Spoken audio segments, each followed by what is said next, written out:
Hi everyone. I don't know how many people have joined in. Let me see.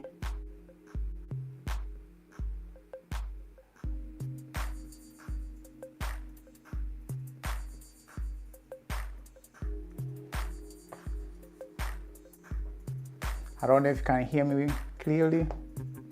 If you can, please maybe comment. It's my first time I'm having a live on YouTube. So please, if you can hear me, just say something in the comments if the sound is okay. It's the first time I'm going live, so it would be great that you can comment in the comment section, actually in the chat section, and let me know if you can hear me clearly, please.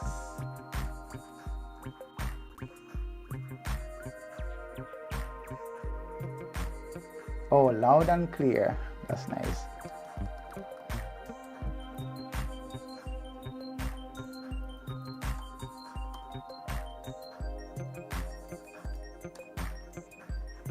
Great.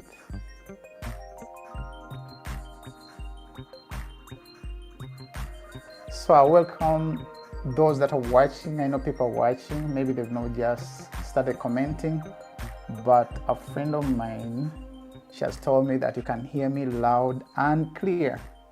So I'll start off just to introduce myself. I know some of you have watched my videos, but just to introduce myself to those who don't know me, my name is Davis, and a little background about me.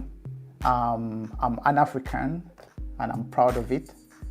And yeah, you know, by God's grace, I own an exterior cleaning business, and it's been amazing, that opportunity to serve the Lord through that business, because I believe that everything that we are able to do with our hands, it is being given to us by God.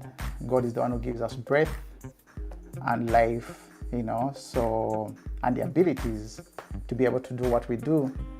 So my intention for this live is that I can inspire anyone who is watching. I can inspire you, encourage you to think a little beyond what you know. And what I'm trying to say is that there's more to life than what we've been taught or what we've learned. Specifically in terms of creating wealth, in terms of starting a business, in terms of becoming financially independent, whereby you own your destiny. So that is my intention tonight. If in everything that I'm going to share, you feel inspired and encouraged and start seeing things a little different, then I think I would have achieved my goal. So as I said, I am an African. I was born in the 1980s, so it is a long time. It's a long time. And of course, many things have changed. When we grew up, we didn't have much, really. I remember we used to walk barefoot when we grew up. When we were younger, we used to live in mud and grass houses. I don't know if you're familiar with that. Pretty much, you mix to get the walls of the housing. You mix a cow excretions or cow dung, how we call it back home. You mix it and of course use it as the to create the surrounding of those kind of houses.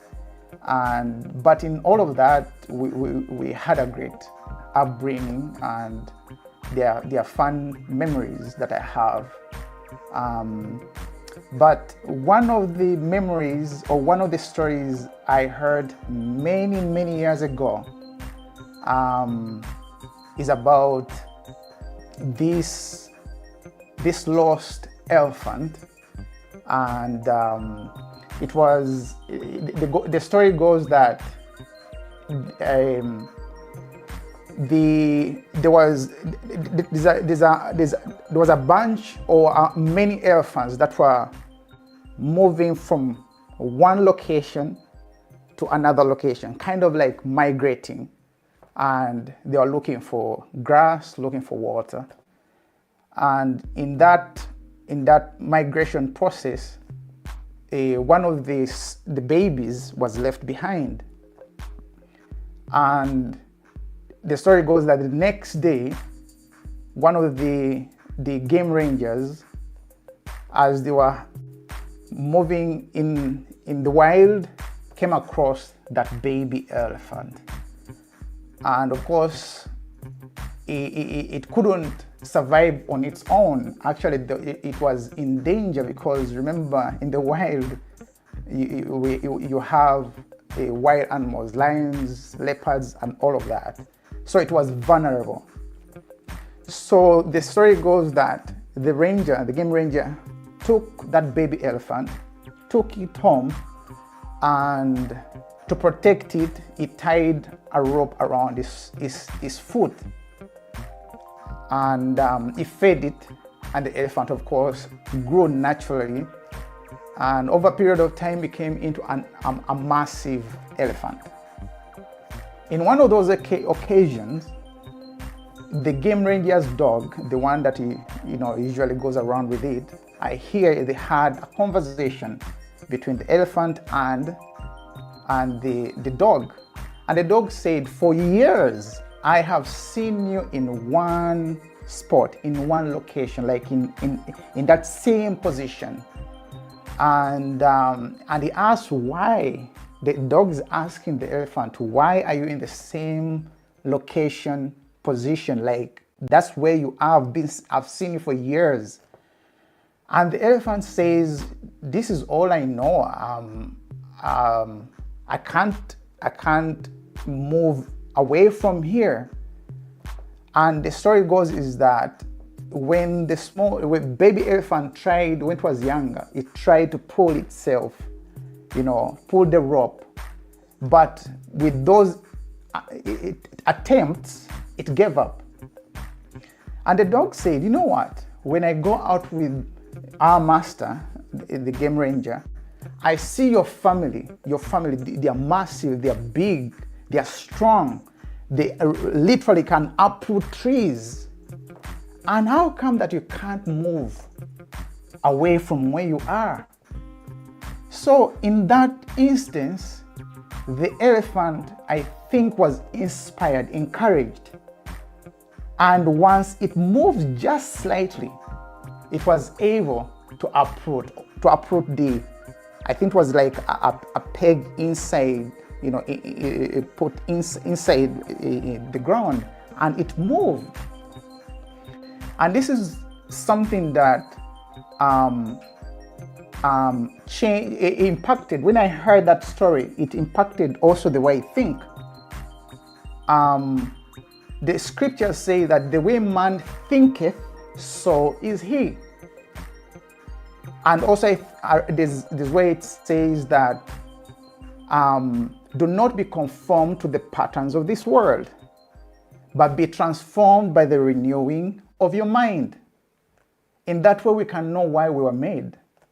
So the elephant was conformed to the pattern of where it grew up. It tried when it was younger, it couldn't. So there's something that was created in its mind of, yes, I can't let myself loose. And that is the mindset it had. Not until it had that conversation between itself and between the dog and itself, and that's when it changed the way it saw things. We all have come from different backgrounds. As I said, we were born in the early 80s, 1980s, and things have changed. A lot of things have changed. But how we grew up, with the difficulties, the challenges, time comes that you're challenged the way you think. And I believe many of how we are today, it is coming from our thoughts. I know most of us who've been confined, probably with the stories of people that are around us. They've gone through difficulties and probably they've not moved on. They've not achieved what they probably wanted to achieve. And in so doing, also probably you're affected by your surrounding. And yet there's a lot more that all of us can do. So I wanted to share, let's say this is our brain, right? Our brain is a powerful machine, if I can use the word machine. And I think, if I'm not mistaken, scientifically they say, or scientists have said, the time we leave this earth, we've not used much of our brain. So there's a lot we can do with our brain. So I just drew this brain before I started the live. This is the brain.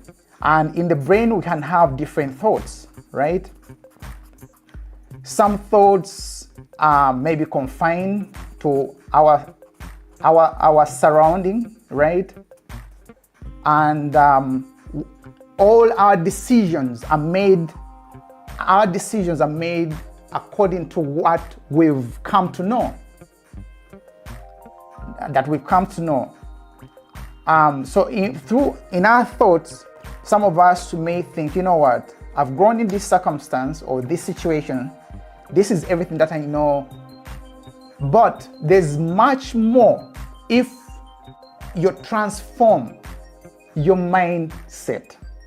That's why the Bible says that the way man thinketh, so is he. We are what we think. And sometimes even our surroundings shapes how we think. Just like the elephant in its surrounding. Even me, I could say, when you're growing up, there's a way you see the world, and it's defined from the people that surround you. But there's a challenge. God challenges us to not be conformed to the things that we know or where we've grown up from. Don't be conformed to the patterns of this world. What are some of the patterns of this world? There are many limitations, doubt, this is it, poverty. If my dad didn't go far, maybe there's nothing, not much beyond that.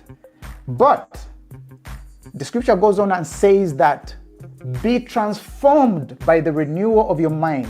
I know I'm sharing scriptures. I'm a Christian, and if anyone is offended, I'm sorry, but that is where my basis is.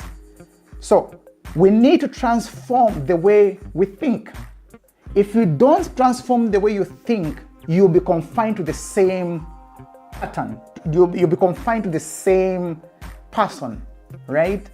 But once you choose, and it is a deliberate choice, we need to be intentional if we want to change things.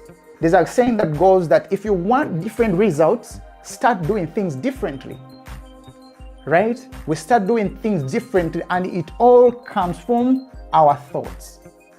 It is so powerful. Once you change the way you think, things also start changing. Everything is generated through thoughts. There were two men that were standing this side of the forest. One was asked, "What do you see?" And one of the men said, "I see a forest." Yes, there was a forest there. And the other one was asked, "What do you see?" And the other one said, the second man said, "I see skyscrapers, I see roads, I see all of these developments." And before you know it, 20 years down the road, things had changed according to the man who saw. Anything that we know of, even this marker, this small plant, the computer that I'm using right now, it came from a thought. Everything generates from thoughts. If we don't change the way we think, we will remain in the same state, year in, year out. And yet there's more to life than what we just know, to what we've been taught. And the truth be told, when you're going through the education system, sometimes we were only encouraged to memorize. Although for us, most of us who started in the 80s, those years, I believe even 90s, were more encouraged to think, not just pass exams, but to think. And things have changed. Many people are not necessarily thinking other than just a pass exam. And before you know it, you have a degree, and that degree doesn't help you with anything, right? So we need to start changing the way we see things or the way we think. In that way, we're going to change our destiny. If we don't, we will be remaining the same state. And also this is where I would want to encourage whoever is watching, right? That to move from point A to point B financially, there are many vehicles. Either you have a good paying job, especially maybe in finance or engineering or medicine. You could do something with your life. You could have a home, maybe a good car, whatever it means to be financially independent, whatever it means for you to be financially independent, right? But there's another route to becoming financially independent that gives you freedom of choice. So you have freedom to do with time. You can choose whatever you want to do, whenever you want to do, without someone looking over your shoulder. You can go on vacation without asking someone for permission, and you can have financial independence. So your financial increase depends on the output that you do, which is different when you are working for someone. It's not bad to work for someone because you get many skills. Just to backtrack, I studied electrical engineering, and I worked in the industry for give or take up to 7, 8 years. I started as an electrical training engineer, and I finished as a project manager. And by God's grace, I was able to do all of that. Yes, it's good, pays well. And the last job I was in, or the last company I worked for, it was a family-run company. And that makes you think a little different, right? We worked on these massive projects that brought in millions of dollars. You start thinking that there's more to life than my paycheck. It's not bad to have a paycheck. When you're working for someone, you learn a lot. You learn skills like communication, teamwork, working under pressure, and all of that. And you can transfer those skills to whatever you want to do. Just like, me, time came that I said, you know what, I want to start something for myself, because yes, jobs can be really, really demanding, and there's a lot of pressure that comes with good paying jobs. And probably many people that are logged in could testify. It is not easy, right? But once you start something of your own, of course there's pressure too, especially in the beginning, whereby you have to put on different hats. I remember when I started, by God's grace, I started the restaurant.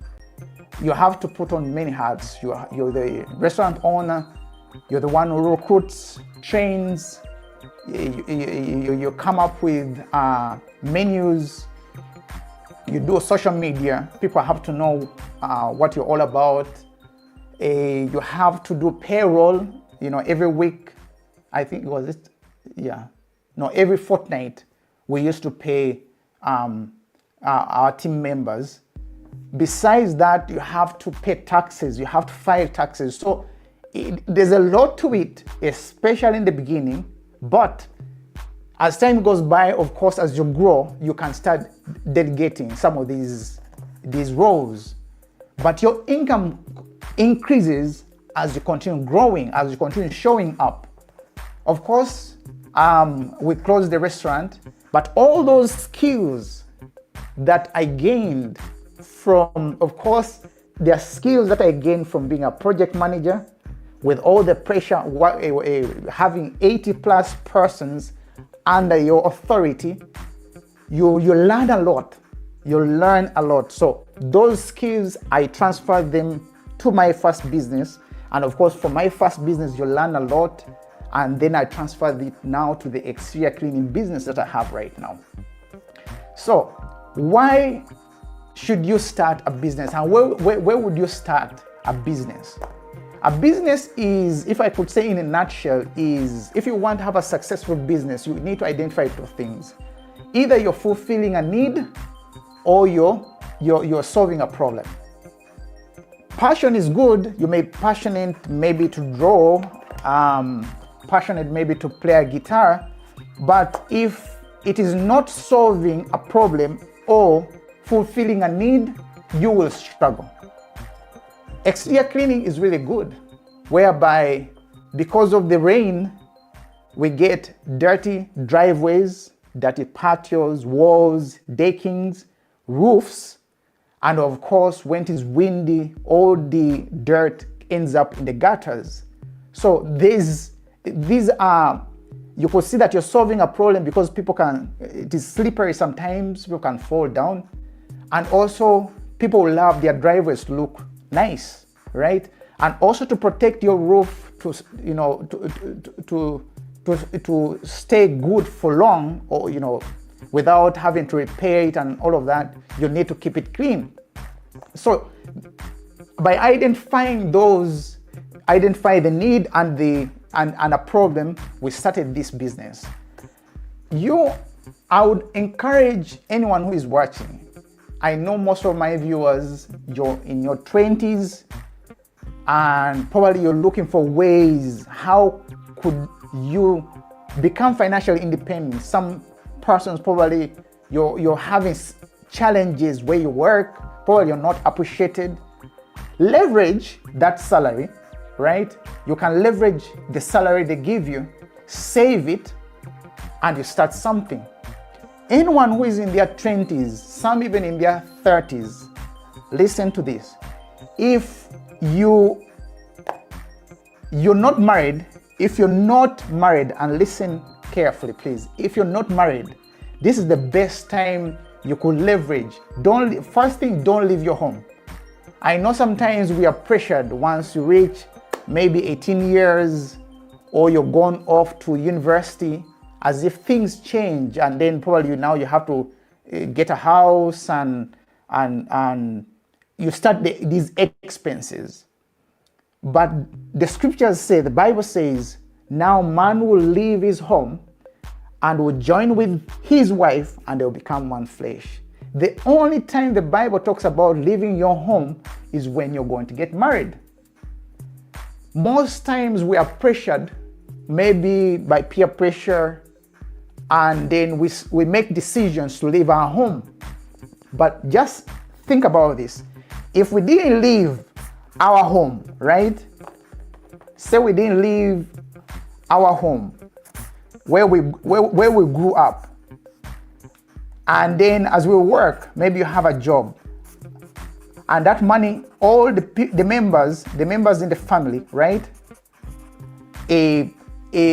Join forces together and get that money, right? You combine forces, let's say even when it comes to paying bills, you come together and pay bills. There's a lot more you could do, especially in your 20s, 30s, let's say before 35, you can leverage living at your home. Probably you may not even have to pay rent. I don't think your parents will just push you out there. So you can leverage your salary when you're still at your parents' home, and you can start bigger things than, going off, have your own house, start renting, and probably because you see people around you, you get a vehicle, you go to the bank and then you finance a vehicle, right? And from your salary, you start spending money, which you could literally save and start something. You can you can start something down the road. Even you can invest passively. You can invest maybe in stocks, and your money continues growing. So especially those that are in their 20s, don't feel pressured to leave your parents' home.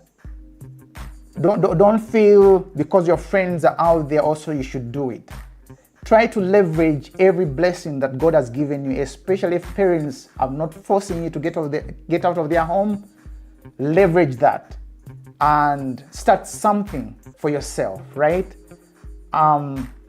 So yeah, that could be one of the advice that I could give to my 20-year self. Don't don't try to rush to get out of your father's or your parents' home, because that's another avenue of starting something that you can grow into something big. Yes, I'm seeing some people that are joined in.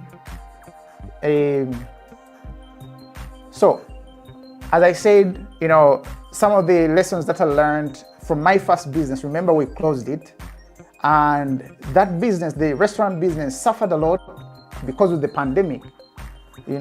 Before we had people coming, there was a lot of foot traffic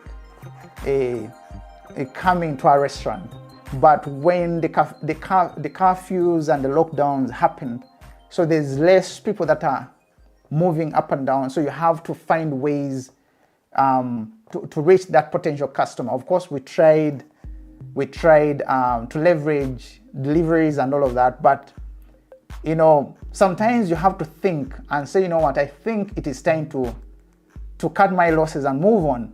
And I think also that is another thing that I've learned in life.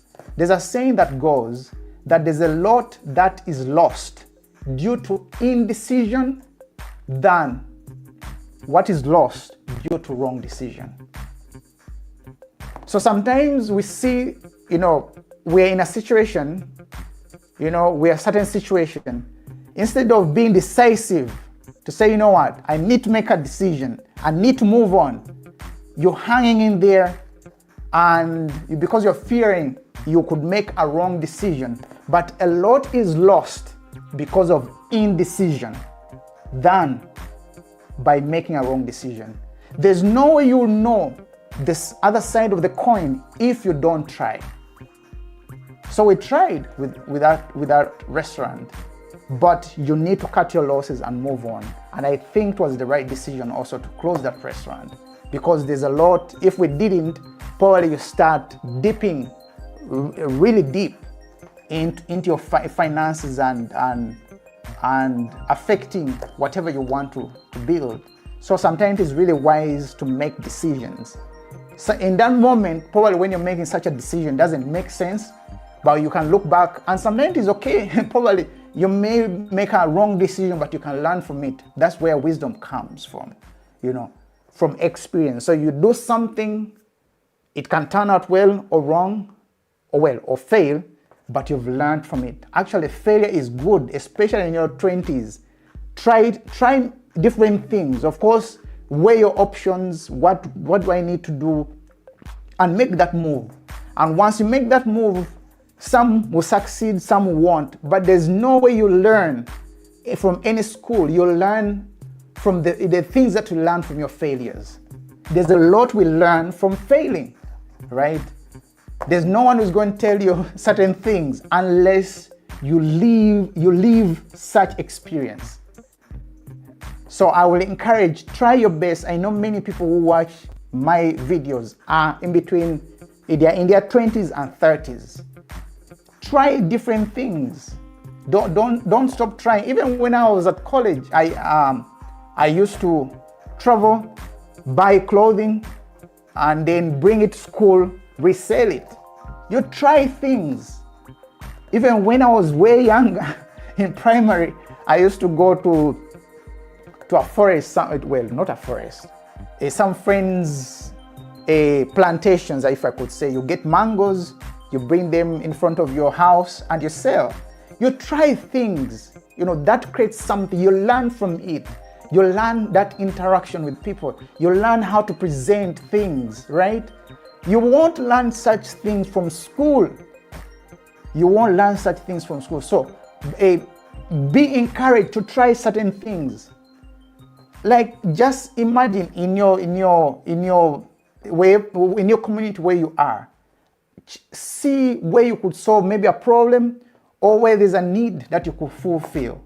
You can say yes in your job while you do something on the side. Before you know it, that something on the side can turn out really well.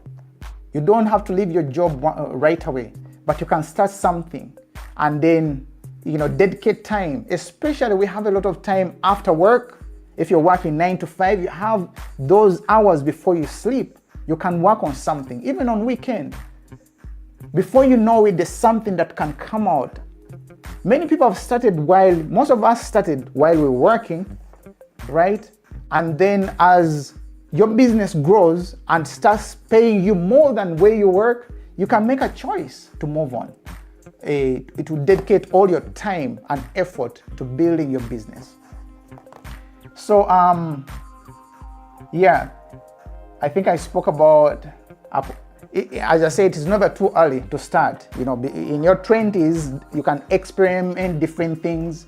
And even at this time, I don't know, maybe there's some people that are in their 40s. I'm in my 40s, maybe in 50s. People will watch this video later on.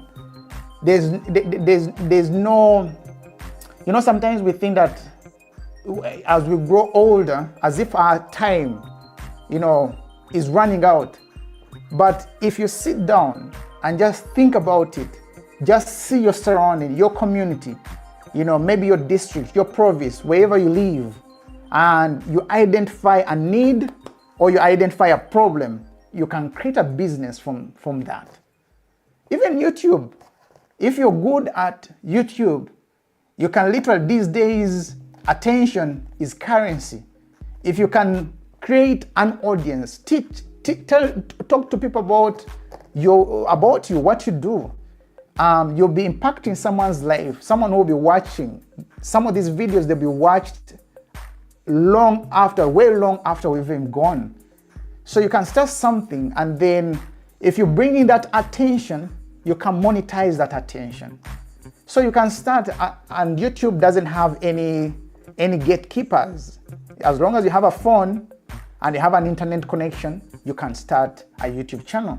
You can showcase what happens, especially in Africa. There are many beautiful stories we can tell, right? There are many people that have not visited the places where we go to, but you can start a channel and just show what goes on where you are. Before you know it, you gain momentum. And if you reach the right requirements, for example, if I'm talking about YouTube, and you get 1,000 subscribers and 4,000 watch hours, YouTube can start placing adverts in your videos, and in that way you can be paid. So there are many ways these days, not like how we grew up, probably where we had some limitations, maybe because we never knew any better. But there are many opportunities right now where we have internet, we have phones. For us, when we grew up in our 20s, only maybe parents had phones and were not that smart as now, right? But many people right now in their 20s, I believe most of you have a phone, and you can leverage that phone in an amazing way by creating videos. YouTube is like, he has given us an opportunity to create our own TV channels.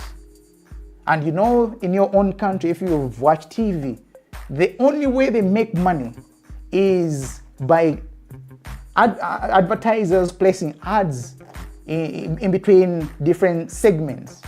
Maybe during the news time where you see different ads. That's the same thing that happens with YouTube.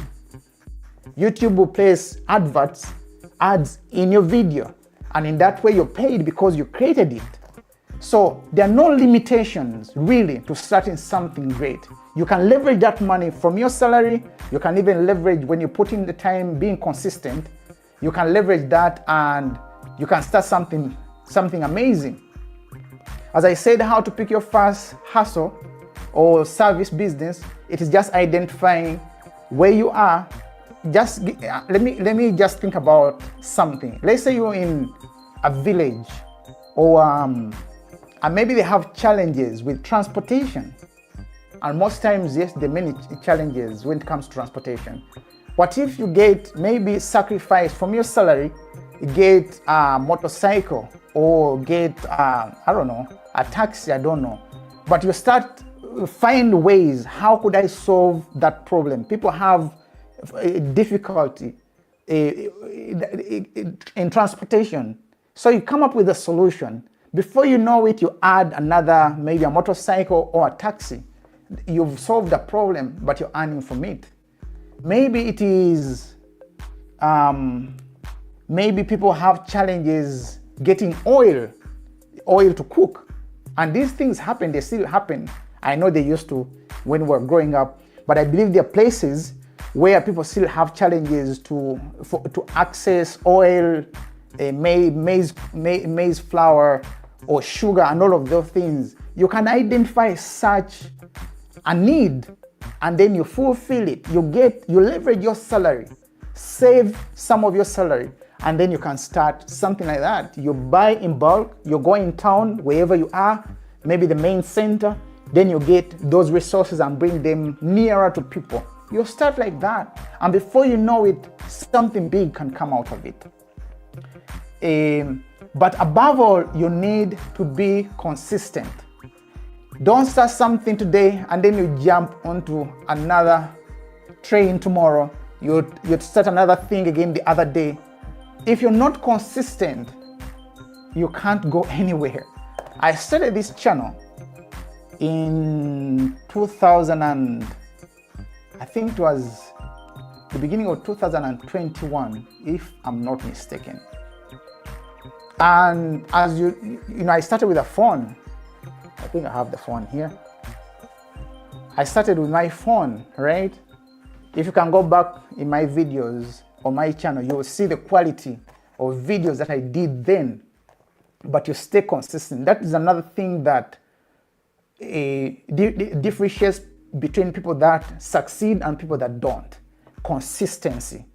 You need to be consistent. You show up even when you feel like not showing up. The other day, a few weeks ago, I was sharing with my son, and I told him that discipline, I don't know how it came up. Discipline is doing things even when you feel like not doing it. Discipline is doing things. Of course, those things have to have any kind of value to what you want to do. Discipline is doing things even when you feel like not doing it. Many times we feel like not doing it. Sometimes, you know, I have a subscription to go to the gym. Sometimes you feel like you're tired, but you need to find a way to find yourself at the gym. And once you go there, you just start doing, lifting weights, doing whatever you have to do, but you showed up. You showed up. So that's very important. Discipline. Being consistent, of course, those go hand in hand. Your discipline, even whenever you not feel like doing something, you still do it. And you do it again tomorrow. You do it the other day. That is being consistent. Before you know it, you look back, the many strides that you've made. And that's where another word that I want to share with you, that is compounding. You compound small steps, add up into this massive impact. I know, Paul, you heard about compound interest, right? If you're investing or whatever it is, if you're consistent and you show up every single time, right? You'll compound small improvements over a period of time. They end up into something massive. So whatever you choose to do, be consistent at it, and also be disciplined. Even when you don't feel like it, even when you feel like you're tired. This is my first live that I've been thinking about it. So everything again comes back to thinking, right? I've been thinking about, I need to connect more with the people that watch my videos. I know it's easy just to sit here, I record a video, right? And then I upload it. And of course, I thank everyone who watches them, who watches the videos that I upload. But it's also good to have this interaction, you know. So yeah, of course, also I wanted to share some mistakes you need to avoid when you're starting out. Don't borrow to start a business. Do not let no one lie to you to start borrowing to start a business. That is a trap. That is a trap. You're going to struggle. Can you imagine you start servicing a business even when the business is not making money? Don't do that. Be patient. Actually, strong businesses, they come from humble beginnings, but you're consistent. You're consistent. If you're saving up money, you save. Don't try to rush it. And in that time of saving, you're thinking, you're refining your idea. And probably by asking people, you know, even when I started this exterior cleaning business, there are other service businesses, but I zeroed down to that one. After asking people, you ask, or you listen, you're just having a conversation, but you're paying attention to what they're saying, right? The same applies to you. You have any idea, and that idea is generated or inspired by solving a problem or fulfilling a need. Put it out there in just conversations with people that you meet, just talk to them. And before you know it, there's a way God aligns your idea and probably trim off what is just distraction, and then you zero down to one thing, right? So avoid getting loans to start a business. Avoid employing people right away when you start a business. Start working your business as a sole person, right? Be as lean as you can. You know, be as lean as you can. You can be stingy for yourself when it comes to starting a business, right?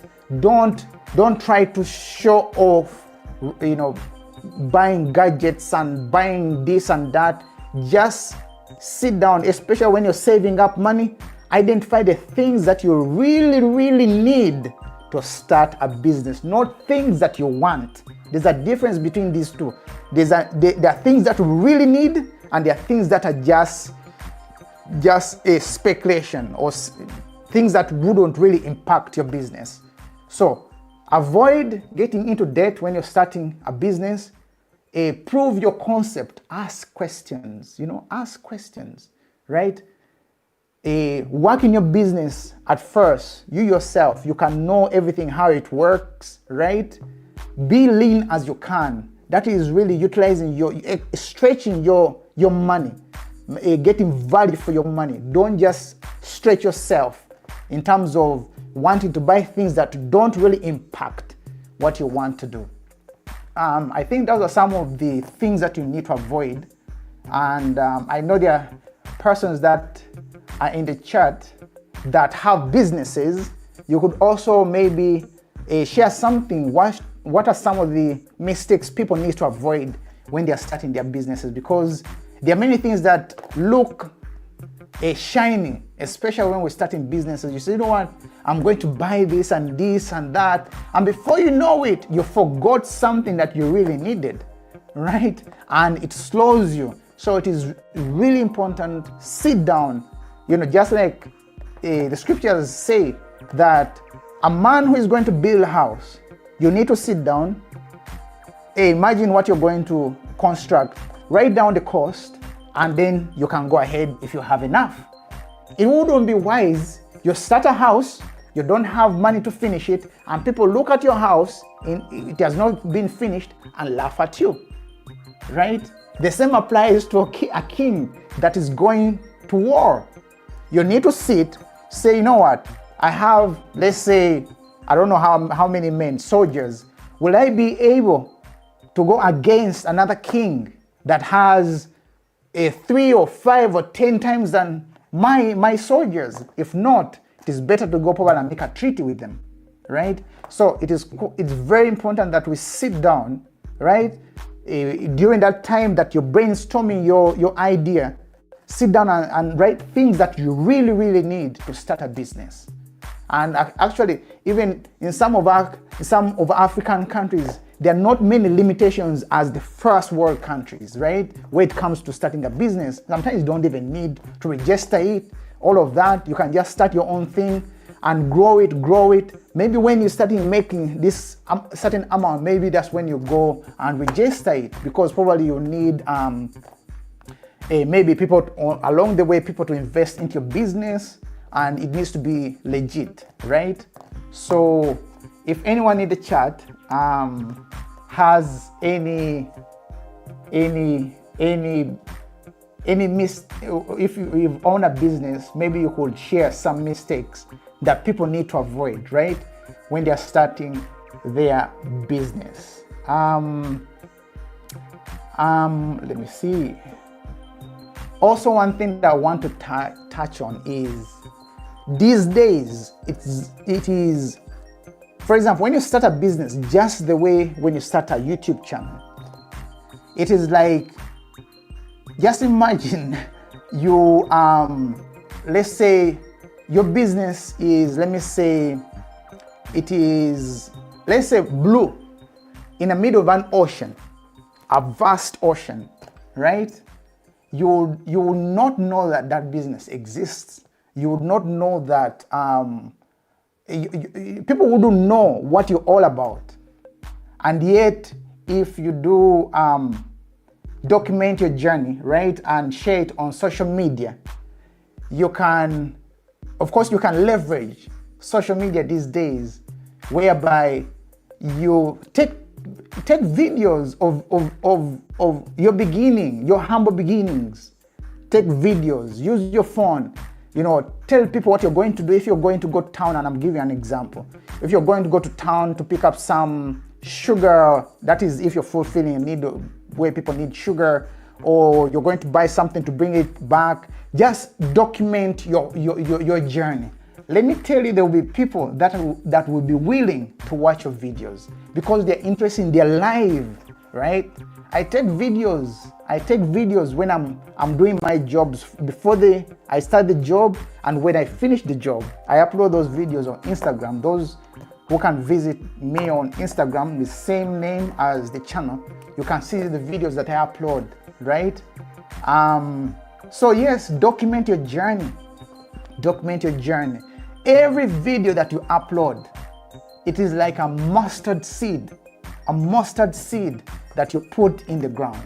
It will stay there, grow, and give shade to many other people, to your children, to those who are married or those who will be married, to even generations after you. Every video that you upload, just think about it as if it is a mahogany that you've planted. Every video that you upload, and be intentional when you're uploading videos. Be intentional. Let there be some either entertainment, people to see your journey and all of that, but also education. Those two. Either you're uploading videos to entertain, or you're uploading videos to educate people how to start something, how something can be done, what can we learn from these mistakes I've just done. All of that. Over a period of time, you can compound. Especially, remember I used the word compounding. Each video that you upload, over a period of time, you have this catalog of videos. Like it's a big shelf, like that you have of videos that people go there, just like it's like a bookstore that you go to, you get a book, you see the title, and if you love it, you read it. So document your journey. Whatever you do, document the journey, because you will thank yourself many years down the road, right? And I know we've been taught to work hard. It is not bad to work hard, but also it is wise to work smart. By documenting that journey, that can create another stream of income if you start monetizing your attention. And you can leverage that money, also put it into your business, right? So, and maybe later on as you grow older, of course you delegate, your business continues growing, but you can dedicate even more time just to educate, just inspire younger generations. When we were growing up, there are many stories we heard from our grandparents. Many stories. Unfortunately, these days, I don't know what's happening. We don't have that transfer of wisdom from one generation to another generation. But you can do that. You can do that with your people where you are, but you can do it massively with internet, with people around the world, right? So document your journey. So if you have any questions at this time, I'll request that you could write it in the chat. Kakoze says, I'm blessed to join you. Thank you, sir, for joining in. That's amazing, amazing. And then I have Emmanuel, he says it's okay. I think maybe he was talking about the sound, right? And then I have Mia, says, but sometimes our job didn't give us time. We work full time. What business can we start while no time yet? Mia, I think it is where you are. I don't know if it is Nigeria, wherever you are, it is identify a problem that people really need someone to solve, or a need that you could fulfill. And you can start that after you've left work. You can just plan your time. You plan your time, right?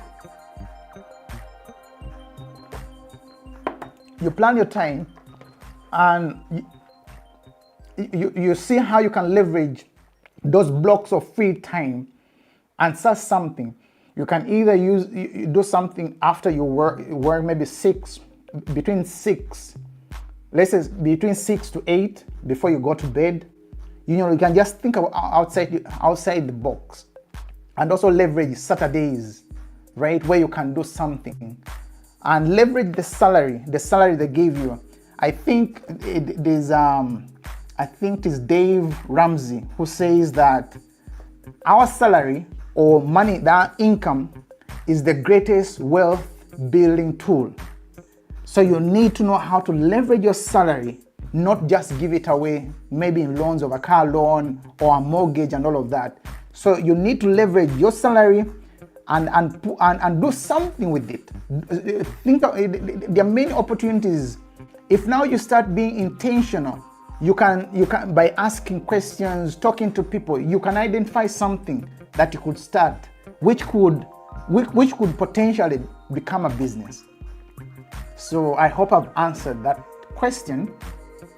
And then I have Kamujarukwa Upora, if I've said it right, please. How do I start drop shipping while there is no supply in my country?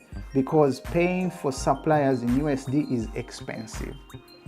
Well, I don't know where you are right now. How do I start drop shipping while there is no supplier? Well, you could, if there are many people too that want to do drop shipping, maybe you could be a middleman where you can get supplies, I don't know, maybe from China or India, and then you can leverage that. You can be the middleman actually. If many people around you hear maybe in your conversation, people want to do drop shipping, and say, you know what? If I'm having this challenge, maybe other people are having the challenge. Maybe I could be the middleman. So you save up, then you find a way. And these days, by the grace of God, one of the cars that I bought when I was an electrical engineer, I bought it directly from Japan. These days you can go on social media, on the internet, but also you need to verify the websites you go to. But you can communicate. I think if you go on Alibaba, you can easily get suppliers of what you want to sell, right? And then you could be the middleman to supply other people that want what you have. So I think that's what I could say. Because paying for suppliers in USD, I know it is expensive these days. Every month you have to change it, to exchange it to USD, But document, when you think about it, when you document those challenges that you go through, Before you know it, YouTube will be paying you in USD, and then you can leverage that too. So there are different things just to think outside the box, Yes, Mia is saying he's from Rwanda. I'm happy to know that you're from Rwanda, my friend. I'm happy that people from Rwanda are watching this live. Another, oh yeah, is from Namibia. Upura is from Namibia. Yeah, so I don't know how it is easy. I know people are more, that are leaned more towards the Indian Ocean. You can easily get a way to get things from China, from India. Yeah, you can find a way to get that, and you could be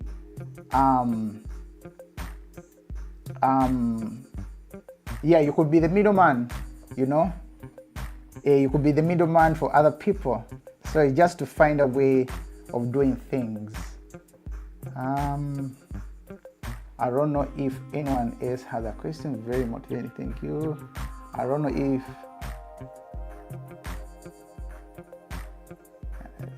thanks. I don't know if you have any other question. Let me see. Mia is saying, I have an idea of leaving that job that makes me as a prisoner, and I start using my skills of electrical installation. So can it be easy? I guess I have an idea of leaving the job that makes me as a prisoner, and I start using my skills. Well, electrical, as I said, I'm an electrical engineer. Of course, I'm not practicing it now. I'm doing my own thing. But I believe there are many opportunities if you know how to install circuits and, let's say, residential, and you build a name for yourself. I believe that's an opportunity there, because yeah, many people are still building, and that's the advantage that we have in Africa. The population is still growing, right? Whereby people still need housing, and of course, people to get electricity inside their homes, or the distributors of electricity to give you connection to your house. You need good connection, good wiring, good electrical installation. So that's an opportunity that you can leverage. You can try to do that in your spare time, leverage the salary that you have, or maybe get some certificate just to back your skills. It looks legit to people who want to give you a job to install maybe a flat, or a building or a house. When you show that you have something legitimate, right? It adds weight to what you do. So yes, you can go for that, my brother. You can go for that. I have God bless Archimedes. Hello, sir. Hello, Sarah there. Thanks for joining in, my friend. Thank you. Also recommend books that we can read on business and self-improvement. Also consider mentorship, sir, because knowledge like this is limited to the African youth. It is true. I have some books on my shelf. Just a moment. Oh God. Sorry, I'm just almost dismantling my shelf here. But I'll show you some books that I have. I don't know if you can see this one is the Psychology of Money. I don't know if you can see it properly, right? This will teach you the behaviors that you need to have towards money. Many people, sometimes we think that we need too much money, or we need a lot of money to be financially independent, but it all has to do with the way you behave towards money. There's a story that I remember. There was this rich banker, someone who worked in the bank, one of the bank CEOs. He was so filthy rich, and he went to this hotel that had this view of a river. That's from the book. And he had friends So he got out a block of 5,000 US dollars, gave it one of the staff at the hotel, and told them to go and buy gold coins. And when they brought gold coins to them, he distributed them between his friends and him, and they started, I don't know, in Africa, I don't know if you've tried it, you get like stones and then you throw them, them to slide on top of the water. I don't know if, these are some of the games we used to do. I don't know if you see it there. And so this banker and the friends, right, they use gold coins. For us, we used to use stones. They used gold coins, to do that. And of course, they did that until the 5,000 in gold coins finished. And then one of those days, the next day, the restaurant manager, because the hotel had a restaurant, he called his attention and said, you broke one of the lamps, and it needs to be replaced. So this arrogant banker said, how do you disrespect me by telling me about your lamp? He was so upset. He got another block of money. The restaurant manager told him it's just 500. And I think the man took out a block of, I don't know if it was 5,000. There's a story there. I'll need to remember exactly how much. And he gave it and said, never disrespect me again. Right? And who tells you, years later, this banker who was so rich, he became so bankrupt. He didn't have any money later on in life. So our attitude towards money is quite very important. It's very, very important. However small you may think your money is, use it wisely. Think before you spend money. Think before you spend your money. Give a name to your money. Know where your money went. Don't just spend it. So, The Psychology of Money is one of the books that you could read. I hope you can see it. It will teach you to have a good behavior towards money and how to make friends, how to win friends and influence people. Of course, if you're timid, thank God by the time I read the book, I grew up quiet. I never used to talk like this, right?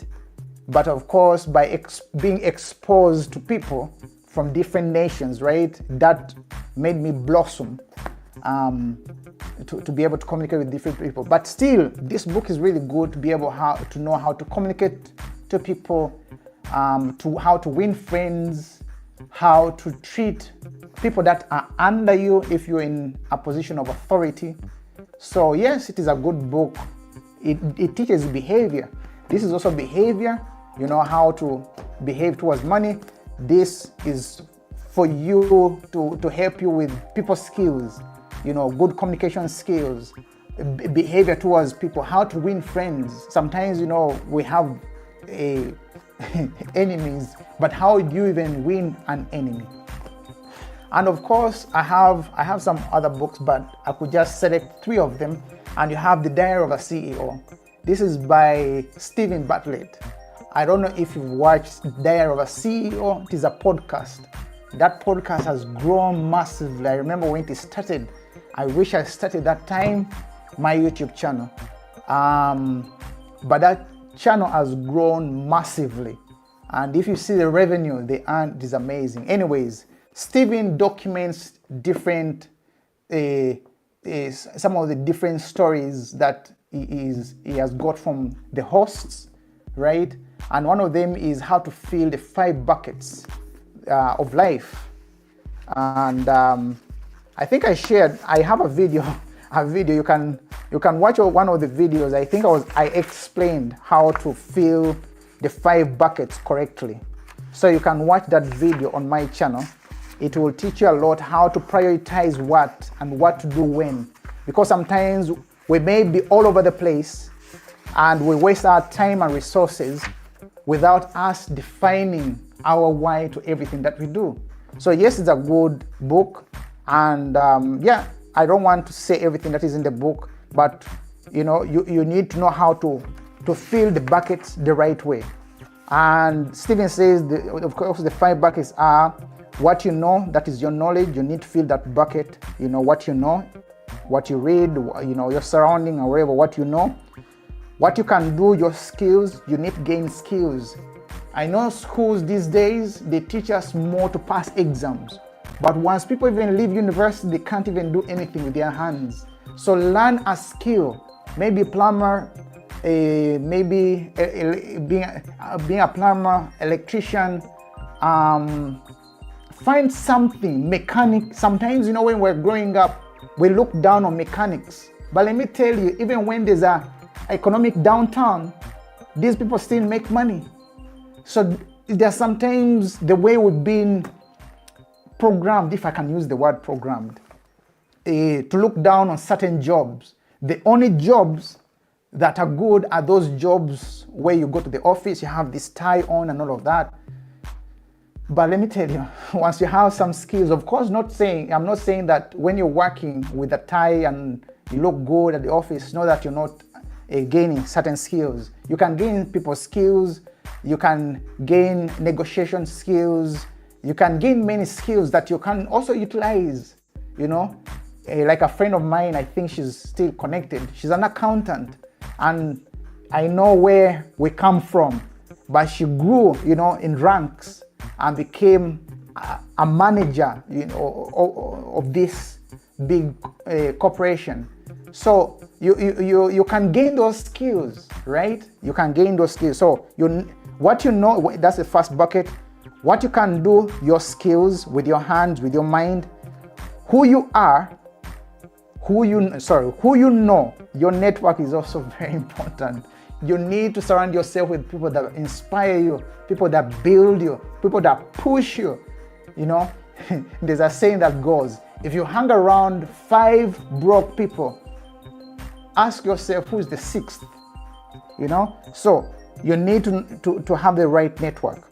What you have, your resources, leverage your salary, leverage your knowledge, right? Your resources, your energy too. Your time is the most valuable resource you have, right? So you should know how to fill those 5 buckets.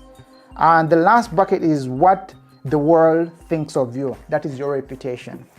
You know, just like me, I transfer my reputation from the physical world to the online world, right? And that is also where I would encourage you, as I said, you need to document your journey.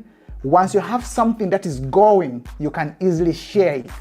That is your reputation. You're creating a reputation from your physical world and you're bringing it into the virtual world. So yes, those are some of the books. If you can get some of these, have some others back there. Those could be good books to start with. This will teach you about behavior towards money, how to fill the 5 buckets correctly, and how to behave towards people. So yeah, those are some of the books I could recommend. Okay, let me see. We can see. Yes, thank you, brother. And then I have, God bless. Please, sir, what are some of the work? Sorry, my camera seems zooming in and fading out. Please, sir, what are some of the works that you can recommend for people in tropical region? What are some of the works? I guess what are some of the businesses that one can recommend in the tropical region? When I think about tropical region, one of the things that God has blessed us with is the weather. And I believe that facilitates growth of different fruits. And if you can find out what kind of fruits where you are, I'm just thinking, you know, if you have some fruits that you could add value to it, let's say maybe if it is plantain or banana or cassava. I don't know if you know what cassava is, or cassava, or sweet potato. Some of these can be fried. You can fry them and package them. So you've added value. And you know, knowing how things are back home, these raw fruits or food, it is so cheap. But when you add value to it, and remember we have many schools, primary schools, secondary schools. So you can just imagine if you could zero down to something, maybe plantain or banana or, you know, whatever you can get your hands on, and then get a way to fry it, and remember, document the journey, where you can fry it and then package it. Get a good name, a catchy name where children can remember every time they get your package, there is a name that they remember and they can carry it on even at home. They say, oh, hey, mommy, can we buy, say, I don't know, God bless, I don't know what name you could come up with, and you sell it, right? But you've identified, and that is also meeting a need, because I believe most of our countries back home, Africa, we have many boarding schools, and sometimes students buy things to take to school. And you can even supply shops, small shops. You can supply, you start small with your salary, leverage your salary. Don't go into debt. Don't try to get a car to impress anyone by financing it. Do not do that. Don't also fall into a trap right away of a mortgage. Don't do that, especially when you're in your early years. Don't try to do that. So leverage your salary, identify something where you can add value to it, and then go for it. I don't know if I answered your question. Please, what are your thoughts on mini shipping? Could you elaborate on that a little more? What do you mean by mini shipping?